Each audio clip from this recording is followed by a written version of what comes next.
এই পাহাড় নাকি ঘোরে। আপনি কি জানেন ভারতের এই পাহাড়টা একসময় দড়ি দিয়ে বেঁধে রাখা হয়েছিল, কারণ এই পাহাড় নাকি ঘুরে যায়। আর সেই জায়গাতেই আজকে আমরা যাব। গুগলে মন্দার হিল মিস্ট্রি লিখলে কিন্তু অনেক কিছুই পাবেন, তবে এই জায়গা বিজ্ঞানীদের প্রশ্নের মুখে ফেলে আজও। শুনে নিশ্চয়ই দারুণ মজা লাগছে, তাই না? আমারও মনে হয়েছিল। এই বিশ্বাসের পিছনে রয়েছে হাজার বছরের ইতিহাস আর রহস্য। অনেকে বলেন এই পাহাড় নাকি সমুদ্র মন্থনের সময় এতটাই শক্তিশালী হয়েছিল, সেটাকে বেঁধে না রাখলে পৃথিবীর ভারসাম্য নষ্ট হয়ে যেত।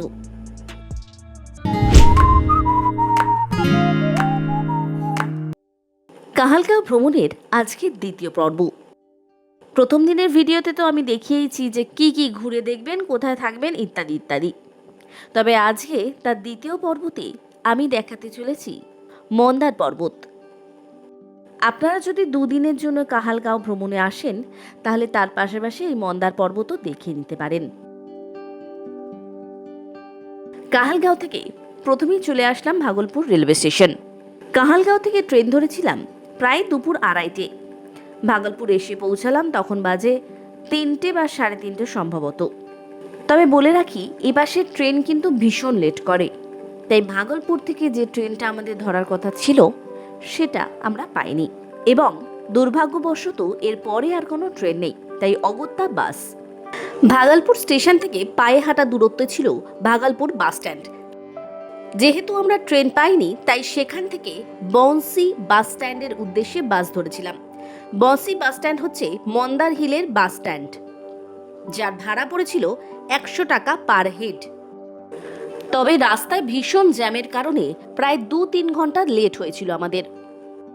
তবে বাস স্ট্যান্ড থেকে আমাদের হোটেলটা পায়ে হাঁটা দূরত্বে।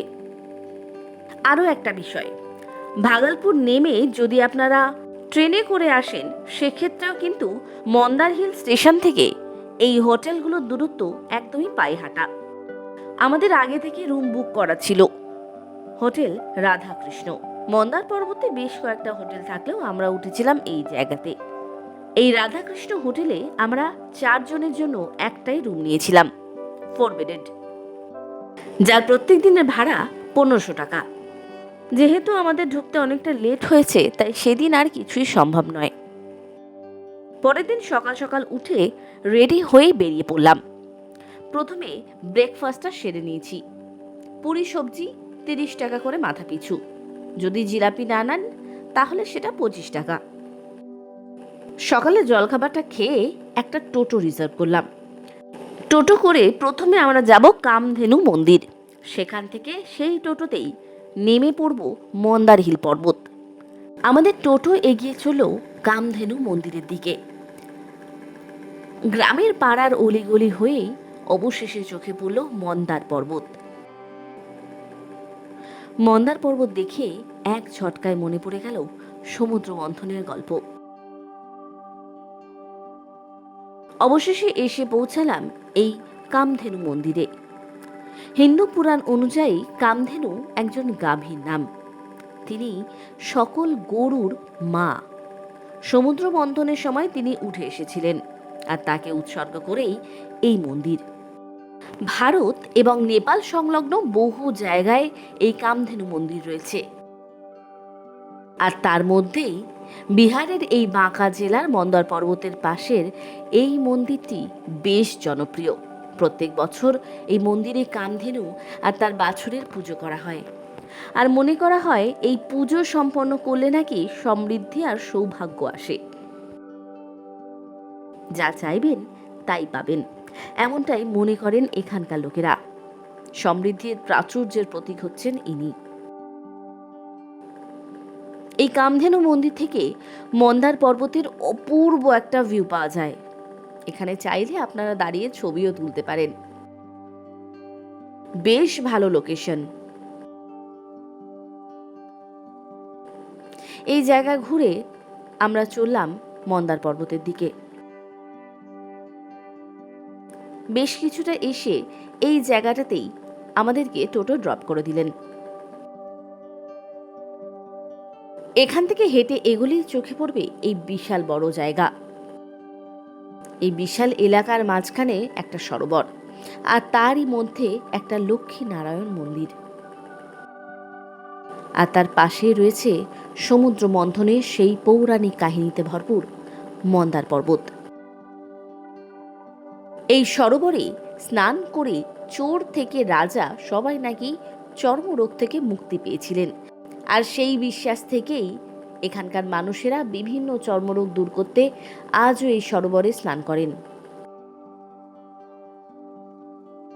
ভগবত পুরাণ, মহাভারত, রামায়ণ, বেদ, উপনিষদ সমস্ত জায়গায় সমুদ্র মন্থনের বর্ণনা পাওয়া যায়।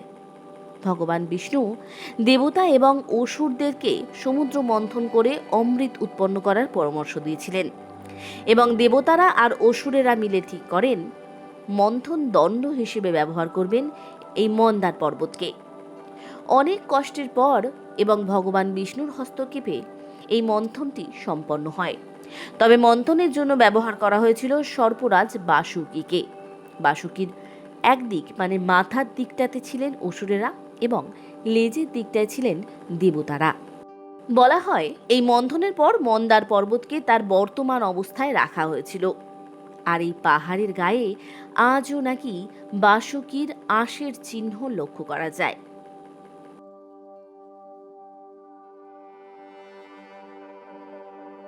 মন্দিরের দরজা এখনো খোলেনি, সেই কারণেই ভাবলাম আগে রোপওয়ে করে মন্দার হিলটা ঘুরে আসি। রোপওয়েতে 120 টাকা করে মাথা পিছু নেওয়া হলো, আসা যাওয়া মিলিয়ে। আর মনে রাখবেন, দুপুর 1টা থেকে দুপুর 2:30 পর্যন্ত এই রোপওয়ে বন্ধ থাকে, দুতরফেই। রোপওয়ে করে আস্তে আস্তে ওপরের দিকে এগিয়ে চললাম। একটা রোপওয়ের মধ্যে 4 জন বসতে পারবেন।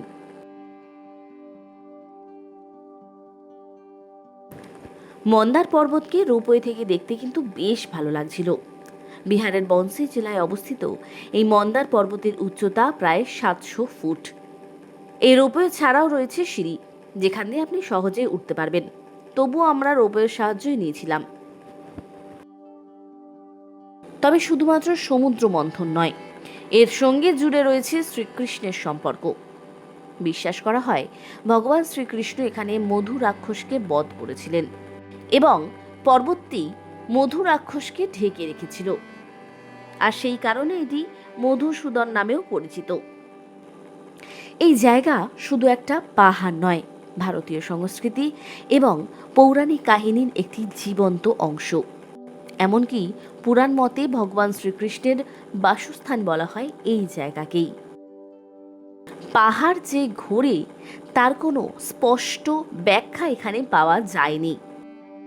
অনেকেই এর বিপরীতে যুক্তি দেন যে হালকা ভূমিকম্পন বা বাতাসের গর্জন বা কোনো ইকোর কারণে এমনটা অনুভূতি হতে পারে, তবে তার কোনো এভিডেন্স নেই।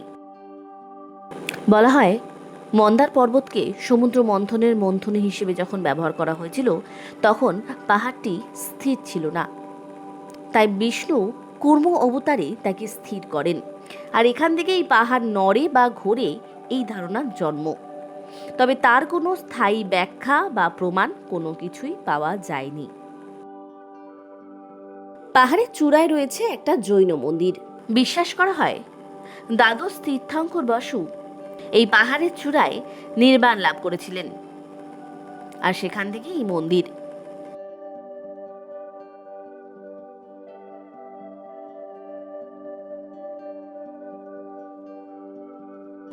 এই জায়গা ঘুরে রোপওয়ে করে আবার ফিরে এসেছিলাম। আপনারা চাইলে সিঁড়ি দিয়েও নামতে পারেন, তবে আমরা সেটা করিনি। এখান থেকে নামার সময় চেষ্টা করবেন তাড়াতাড়ি যাওয়ার, কারণ রোপওয়ে 1টা থেকে 2:30 অবধি বন্ধ থাকে, আর 2:30-এর পর বেশ ভালো লাইন পড়ে যায়। আমরা প্রায় 40 মিনিট অপেক্ষা করেছিলাম। এরপরে আমরা গিয়েছিলাম সেই লক্ষ্মী নারায়ণ মন্দিরে। বিকেলবেলাটা বেশ সুন্দর লাগছিল। সূর্যের আলোর ছটা যখন এই সরোবরে পড়ছিল, সেই মনোমুগ্ধকর দৃশ্য সত্যি অপূর্ব। এইখান থেকে মন্দার হিলের খুব সুন্দর ভিউ পাওয়া যায়। মন্দিরে বিগ্রহ ছবি তোলা বারণ। এই গোটা মন্দিরটা বা হিলটা ঘুরতে আপনাদের পুরো একটা দিন লেগে যাবে। আমাদের অবশ্য তাই হয়েছিল। তবে খাওয়া দাওয়ার খুব একটা ভালো হোটেল এখানে পাইনি। ওই টুকটাক যেমন মোমো, চাউমিন, ফুচকা, ছোলে বাটোরা এই সব ছিল। মন্দির চত্বরেই পেড ওয়াশরুম রয়েছে, তাই ওয়াশরুম নিয়ে কোনো চিন্তা নেই। এই মন্দার পর্বতে আপনারা চাইলে স্টে করতে পারেন। এখানকার মন্দির কর্তৃপক্ষের গেস্ট হাউস আছে, তবে সবটাই ডবল বেড। নন এসির ভাড়া 600 টাকা, আর এসি নিলে সেটাই 1200 টাকা। আমি স্ক্রিনে একটা নাম্বার দিয়ে দিচ্ছি, আর ডেসক্রিপশনেও এই জায়গার নাম্বার রইল। এরপর এখান থেকে চললাম একদম হোটেলে। এখান থেকে বেরোতে বেরোতে প্রায় 4:30-5টা। বাইরে বেরিয়ে এসে একটা টোটো ধরে শেয়ারিং বেসিসে চলে আসলাম আমাদের হোটেলে। ভাড়া পড়লো মাথাপিছু 20 টাকা করে। রুমে গিয়ে একটু ফ্রেশ হয়েই সন্ধেবেলাটা একটু মার্কেটটা ঘুরে নিলাম। চা, এগরোল এসব টুকটাক খেয়ে আবার ফিরে আসলাম রুমে। আর আবারও ডিনারটা হোটেল থেকেই নিয়েছিলাম। এখানে রেটটা আমাদের বেশ ভালোই লেগেছিল। ভেজ থালি নিলে সেটা 70 টাকা। তার মধ্যে রুটি বা ভাত যে কোনো একটা আপনি পাবেন। আর সব থেকে ইম্পর্টেন্ট, এইরকম একটা জায়গায় খাবার দাবারের মান কিন্তু হোটেলে বেশ ভালো ছিল। পরের দিন সকালবেলা উঠেই চটপট রেডি হয়েই বেরিয়ে পড়লাম। হোটেল থেকে স্টেশন ওই 7 থেকে 10 মিনিট মতো লাগবে। আসলে এই জায়গা থেকে রাতের কোনো ডিরেক্ট ট্রেন নেই। একটাই রয়েছে বিকেল 5টার সময় বন্দে ভারত। আর সেই কারণেই আমরা সেই দিন বন্দে ভারত না ফিরে পরের দিন সকাল 8:50-এর জামালপুর কবিগুরু এক্সপ্রেস ধরেছিলাম, যেটা বোলপুর নামিয়েছিল 2:30 নাগাদ।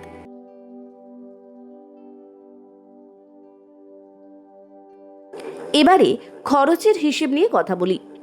বলে রাখি, আমরা 4 জন গিয়েছিলাম, আর এই খরচটা 4 জনে ভাগ হয়েছিল। প্রথম দিন কাহালগাঁও থেকে ভাগলপুর ট্রেনে করে এসেছিলাম 40 টাকা। ট্রেন ভাড়া 10 টাকা করে লেগেছিল। ভাগলপুর থেকে মন্দার হিল বাস স্ট্যান্ড বা বংশী বাস স্ট্যান্ড 100 টাকা করে মাথাপিছু, অর্থাৎ 400 টাকা বাসে। এই বাসের জায়গায় আপনারা যদি ট্রেনে যান তাহলে ভাগলপুর থেকে মন্দার হিলের ভাড়া মাত্র 30 টাকা করে মাথাপিছু। এরপর আমরা সেদিনকে ডিনার করেছিলাম 280 টাকা 4 জনের, অর্থাৎ 70 টাকা করে পার হেড। ডে 2 মানে মন্দার হিল যেদিন ভ্রমণ করেছি, ব্রেকফাস্টে 140 টাকা, চা আর পুরি সবজি খেয়েছিলাম, পুরি সবজি 25 টাকা করে। টোটো রিজার্ভ করেছিলাম দুটো মন্দির যাওয়ার জন্য 100 টাকা। এরপরে আমাদের রোপওয়েতে লেগেছিল 480 টাকা, 120 টাকা করে পার হেড। হিল টপে গিয়ে ছোলা কিনেছিলাম 2 প্লেট 30 টাকা করে। এরপর লাঞ্চ করেছিলাম টুকটাক খাবার দিয়ে, যেখানে খরচা হয়েছিল 220 টাকা 4 জনের।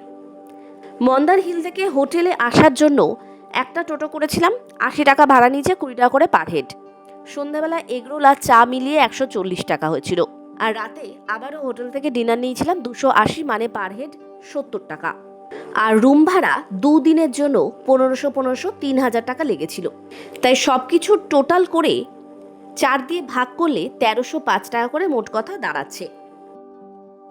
তবে এখানে একটা কথা বলে দিই, মন্দার হিল যাওয়ার জন্য হাওড়া থেকে মাত্র 2টো ট্রেন। একটা হাওড়া বন্দে ভারত, যেটা সকালবেলা 7:45-এ হাওড়া থেকে ছেড়ে প্রায় 12:30 নাগাদ মন্দার হিল ঢোকায়।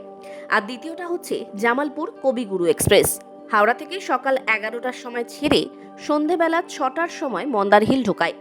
এই কবিগুরু এক্সপ্রেসে গেলে কিন্তু আপনাদের এই পুরো দিনটা নষ্ট যাবে, কারণ সকাল থেকে ট্রেনেই থাকবেন, সেই সন্ধেবেলা মন্দার হিল ঢুকতে হবে। তবে সেক্ষেত্রে সুবিধাজনক হচ্ছে ভাগলপুর হয়ে যাওয়া। হাওড়া থেকে রাত 9টার সময় জামালপুর এক্সপ্রেস ছাড়ে, যেটা ভোরবেলা 5:30 নাগাদ ভাগলপুর স্টেশনে নামায়। সেখান থেকে ভোরে ট্রেন ধরে চলে যান মন্দার হিল স্টেশন। তাহলে এই পুরো দিনটা আপনি ইউটিলাইজ করতে পারবেন। অযথা আপনাকে হোটেলে টাকা দিতে হবে না, আর সময়টাও অনেকটা বাঁচবে। সেক্ষেত্রে একটা দিন সেখানে স্টে করলেই হবে। পরের দিন সকালবেলা মন্দার হিল স্টেশন থেকে 8:50-এর ট্রেন ধরে ফিরে আসুন হাওড়া, বোলপুর, যেখানে ইচ্ছে। আর হ্যাঁ, আপনি যদি চান স্টে করবেন না একেবারেই, আপনার হাতে সময় কম, তাহলে বিকেলবেলা 5:30টার সময় মন্দার হিল স্টেশন থেকে বন্দে ভারত রয়েছে হাওড়ার উদ্দেশ্যে, সেটাও ধরতে পারেন। তবে একদিনের ভ্রমণ হিসেবে এই জায়গা যুক্ত করা গেলেও এই একটা দিন কিন্তু বড্ড হেক্টিক হয়ে যাবে, তাই সেক্ষেত্রে ভেবেচিন্তে ডিসিশন নেবেন। তাহলে সমস্ত ডিটেলস কিন্তু এই ভিডিওতে আমি দিয়ে দিলাম। তাও যদি কোনো প্রশ্ন থাকে অবশ্যই কমেন্টে জানান, আমি নিশ্চয়ই উত্তর দেব। আজকের মতো এইটুকুই, ফিরে আসছি নতুন কোনো ভিডিও নিয়ে। ততক্ষণ ভালো থাকবেন, সুস্থ থাকবেন, সঙ্গে থাকবেন ট্রাভেলিয়ার।